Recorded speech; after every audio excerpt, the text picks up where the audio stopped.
वंदे मातरम। जय माँ काली। जय श्री राम। हर हर महादेव।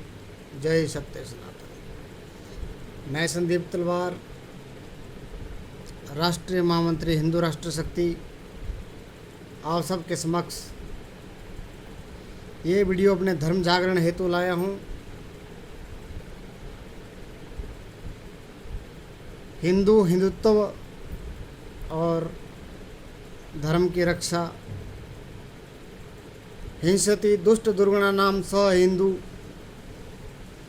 हिंदू कौन है? वह हिंदू शब्द में ही इसके अर्थ आपको मिल जाता है।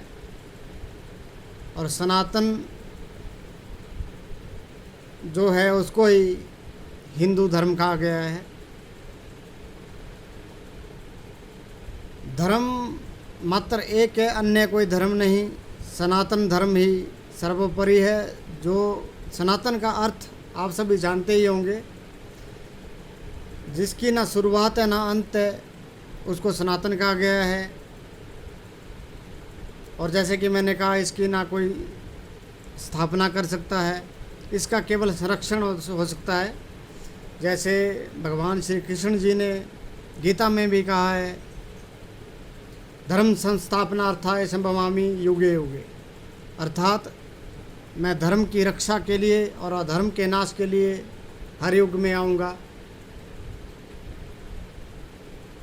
और इसके अलावा कोई ईश्वर के द्वारा भेजा गया कोई दूत या अन्य कोई धर्म की स्थापना नहीं कर सकता।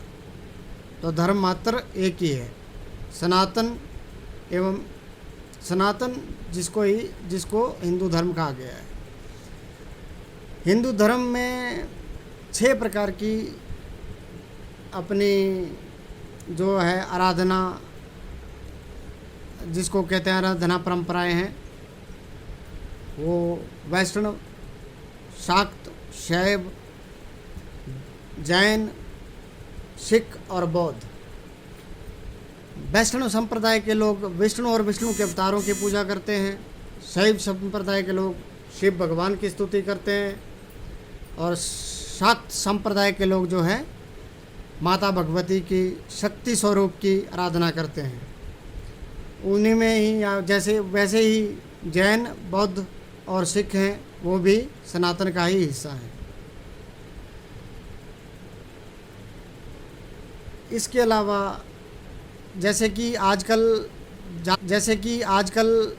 ज़्यादातर देख रहा हूँ कि उदारवाद की भावना के लिए सभी जगह बात कही जाती है। सर्वधर्म समभाव नाम का एक वाक्य प्रयोग में लाया जाता है, जो सनातन जिसको बोलता है। पर सर्वधर्म समभाव के नाम पर यदि कोई सनातनियों को डोमिनेट करने का कार्य करता है तो भाड़ में जाए ऐसा सर्वधर्म समभाव।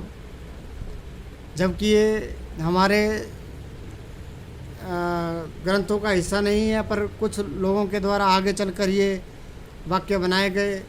क्योंकि धर्म मात्र एक है तो सर्वधर्म समभाव नाम की तो कोई चीज़ बनती नहीं है। धर्म मात्र एक है तो सर्वधर्म नाम का कोई मतलब ही नहीं बनता। और इसके अलावा जो भी अन्य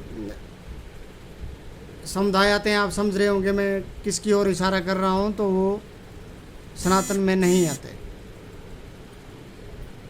तो जैसे कि आप आज के समय में कुछ घटनाएं ऐसी घटी, पहले भी ऐसी घटती जा रही हैं, पर हिंदू ऐसा मूर्ख प्राणी है जो कि हर घटना को 4 दिन 5 दिन शोर करके भूल जाता है और अपने घरों में दुबक के बैठ जाता है।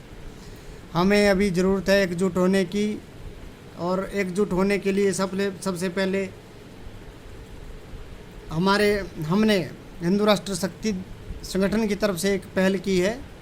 हर मंगलवार हम मंदिरों में जाएं, इकट्ठे होकर जाएं। चाहे आप किसी भी कस्बे, गांव या शहर में रह रहे हैं, अपने मंदिरों में जाएं, इकट्ठे होकर जाएं। जैसे कि विशेष समुदाय के लोग किसी एक दिन का उन्होंने चयन किया है, वो एकजुटता दिखाते हैं। और हमें भी एकजुटता दिखाने की ज़रूरत है। अगर हम एकजुट होकर मंदिरों में जाना शुरू करेंगे, 10 से लेकर 20 तक जाना शुरू करेंगे, फिर 25, 30, सैकड़ों, हज़ारों की संख्या में जब एक दिन में ही संख्या इकट्ठी होगी, तो उनको समझ आ जाएगा कि हमें चुपचाप अपने स्तर पर बैठना चाहिए। किसी तरह का ऐसा जघन्य अपराध वो ना करें, क्योंकि हम तो सनातनी ठहरे, हम किसी को कभी भी बिना कारणों से किसी को परेशान नहीं करते। हमारा तो धर्म यही सिखाता है कि हर व्यक्ति विशेष की हमने संरक्षण किया है। हर जो बाहर से क्रांत आए उनके पंथों को भी हमने यहाँ शरण दी। आज भी उनके जो आगे अनुयायी हैं उनको हमने शरण दे रखी है। और यहाँ पे कुछ कन्वर्टेड हैं उनको, वो भी यहाँ पे हैं। पर मैं सभी से एक ही आग्रह करूँगा कि हमें एकजुट होने की आवश्यकता से के लिए हम क्या करते हैं कि अपनी ज़मीनों को, खेती की ज़मीनों को भी बेच देते हैं। तो ये मूर्खता ना करें। आज उस गांव का हाल ऐसा है कि वहाँ सिर्फ 20 या 30% हम बचे हैं और वो 60-70% हो चुके हैं और वहाँ उनका ही राज है। तो इसी तरह आप मेवात हरियाणा में भी देख सकते हैं, वही घटना है। तो आप जितना ज़्यादा हो सके जागरूक होइए और मेरे भाई आगे आकर अपने धर्म हित में आवाज़ उठाना शुरू करें और अपने भाइयों को जागरूक करें और एकजुट होकर, सबसे जो मैंने बोला, एकजुट होकर मंदिरों में जाना शुरू करें और अपनी उससे आपकी शक्ति ही बढ़ेगी। कोई आपका बुरा नहीं होगा, भगवान आप पर कृपा ही करेंगे। तो बस इतना है कि मंदिरों में जाना शुरू करें। और हाँ, एक और बात, जाति के नाम पर जो हमने अपनी उंगलियां, हाथ पैर इधर उधर काट के फेंके हुए हैं, उस जाति के नाम के इस बवंडर को, इस छुआछूत के रोग को ख़त्म करें और इसको हमें ख़त्म करना ही होगा।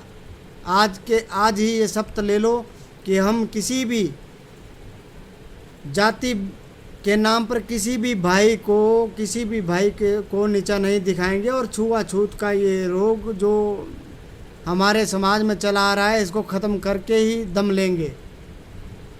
इसी के साथ मैं अपनी वाणी को विराम देता हूँ और ये आशा करता हूँ कि आप मेरी बातों को समझेंगे और मेरे कहे गई बातों के ऊपर अमल करेंगे।